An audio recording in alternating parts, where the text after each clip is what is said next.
চারপাশে শোনা যায় শুধু গরুর ডাক আর ঘন্টার ঝুনঝুন শব্দ।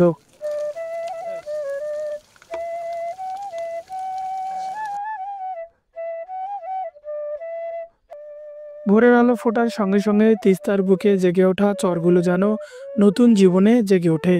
দূর থেকে দেখতে পাওয়া যায় হাজার হাজার গরু নদীর বালুময় তীর ছুঁয়ে সবুজ ঘাসে মাথা নামিয়ে খেয়ে চলেছে।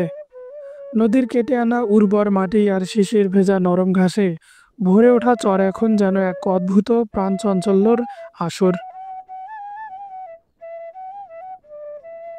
এটি রংপুরের গঙ্গাচড়া উপজেলার কোলকন্দ ইউনিয়নের তিস্তা নদীর একটি চর। এই চরেই আজ কৃষকদের ভরসা। দিনের শুরুতে তারা গরু নিয়ে আসে নদীর চরে, সারাদিন ধরে চর জুড়ে ঘাস খাইয়ে সন্ধ্যা হলে আবার ফিরে নিয়ে যায় গ্রামে। কৃষকের হাসি খুশি মুখগুলো যেন বোঝা যায় তিস্তার শুধু নদী নয়, এ যেন জীবিকার আরেক নাম।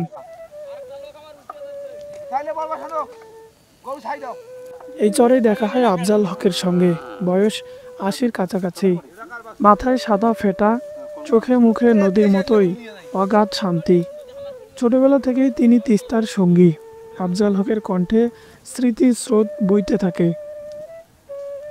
আগের তিস্তা নদী তো খুব বড় ছিল, ঢৌ ছিল তার। তিস্তা এপার ওপার লোকরা যাইতে পারে নাই, মসিনে ছিল খুব। আর আগের নদী এখনকার নদী অনেক কম ব্যাস। এরা মনে করে ছড়া বলতে হয় আগের নদীর চেয়ে। আগের যখন বন্যা ছিল তখন উসে কাইম পর্যন্ত পানি উঠছিল বন্যাত। কত লোক ভাসি নদী গেছিল বন্যাতে, গরু ছাগল ভাসি যায়, ভাসি গেছিল। আর নদীর আগে যেমন লোকে সাইড দিতে পারে না ঘাটি এলাকার মশিনের জন্য ঢৌ উঠছিল খুব, ঢৌ উঠছিল। বাড়ি থেকে শব্দ শুনে যায়, বলে মশিনে বসে লোকে সাইড দেওয়া যাবে না, লোকে গেলে ওরা ডুবে যাবে, লোকে ডুবে যাবে। এখন যেভাবে নদী আল্লাহর রহমত হয়েছে খুব সুন্দর। আগের মতো নদী থাকলে এই দাস ফকির হইতো। এই নদীটি অনেক কিছু খেয়েছে, কদিন আবার দিয়েছে। সেকালে তিস্তা ছিল ভয়ঙ্কর। বর্ষা যখন ফুসে উঠত তখন কত বাড়িঘর, ফসল, মানুষ সব বয়ে নিয়ে যেত। গরু রাখার জায়গায় থাকতো না। নদী খেয়েছে আবার দিয়েছে। এই চরে এখন হাজার হাজার গরু চড়ে বেড়ায়। জীবনের রুজি রোজগার হয় এখান থেকেই। তিনি ডাক দিলে গরুর পাল ধীরে ধীরে তার দিকে সরে আসে। চোখে মুখে তখন এক অদ্ভুত তৃপ্তি, যেন নদীর রুদ্র মূর্তি আর স্নিগ্ধ দানশীলতা দুটোই তিনি একসঙ্গে দেখেছেন। এখন এই চাষরা হয়ে গেছে, নদী গভীর না, এই কারণে নদী ভাঙা হতেছে। সর নিজে ঢুকায় পানি চাপে ধাইরে সর নষ্ট হয়ে যাচ্ছে। এই আজ এখানে বসবাস করলাম, আর 2 বছর পর আসি দেখেন এই বসবাস নাই, আর একখানে গেলাম। ওই লোকগুলোকে দেখছেন এখানে, আর একবার দেখলেন আর 1 বছর আসি এখানে নাই, ওই অমুক চড়ে গেছে। সে একটু আল্লাহ জাগে দিছে, ওইখানে গেছে। ওখানে বসবাস করিয়া থাকলাম কিছুদিন, 2-4 বছর। আমার গাছ গাছরা কিছু ফলমূল আমরা খাইতে পারি না। আফজাল হক বলেন, আগে গরু চড়ানোর জন্য এত বিস্তৃত চর ছিল না। বর্ষা নামলেই গরু নিয়ে আশ্রয় খুঁজতে হতো উঁচু জায়গায়। এখন চরগুলো যেন নতুন প্রাণ দিয়েছে রাখাল আর কৃষকদের। আগে তো আর শ্যালো টেলো ছিল না বাবা।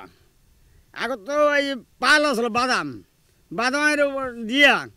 আগে তিস্তা পার হইতে ও তো সকালে ছাড়লে এখানে জহর পর্যন্ত এই পার হইতে না দিতে লোকে একটা খাওয়াই ব্যাগে চাপতে। এই ব্যাগে ধরো বড়াই ভাই কালীগুজ গেছিল, লোকে ছাই দিলে পালের ওপর না হলে যখন বাতাস না আইসে তখন গুণ টানছিলাম। লোকের মধ্যে দড়ি নিয়ে গিয়া ঘাড়ের মধ্যে এই ঠেঙ্গা নিয়ে ঘাড় নিয়ে লোকে টান দিয়েছিলাম। সেই দিনটি আল্লাহর রহমত নাই।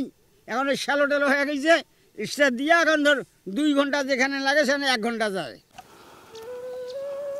গরু মোটা তাজা হয়, বাজারে ভালো দামও পাওয়া যায়। একালে তিস্তা আর সেকালের তিস্তায় মধ্যে ফারাক অনেক, তবে তিস্তার অনিশ্চয়তা এখনও বয়ে গেছে। কখন যে আবার চর ভেঙে জল গিলে খাবে, এই ভয় চিরসঙ্গী তাদের।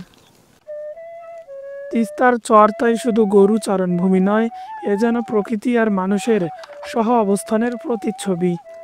সকালের সূর্য ওঠার সময় চর জুড়ে যে গরু মেলা দেখা যায় তা এক অনন্য দৃশ্য। দূরে জেগে ওঠা বালুচরে নীল আকাশে আর সাদা মেঘের নিচে ঘাস খেতে খেতে ছড়িয়ে থাকে গরুর পাল। গরুদের এই ছুটে চলা হয়ে ওঠে এক জীবন্ত কাব্যের পাতা। দিন শেষে কৃষকরা যখন গরু নিয়ে গ্রামে ফিরে যায়, চর নিঃশব্দ হয়ে পড়ে। কেবল বাতাসে ভেসে আসে নদীর স্রোতের শব্দ, আর মনে হয় তিস্তা নদী যুগে যুগে যেন দিয়েছে তেমনি আবার কেড়েও নিয়েছে।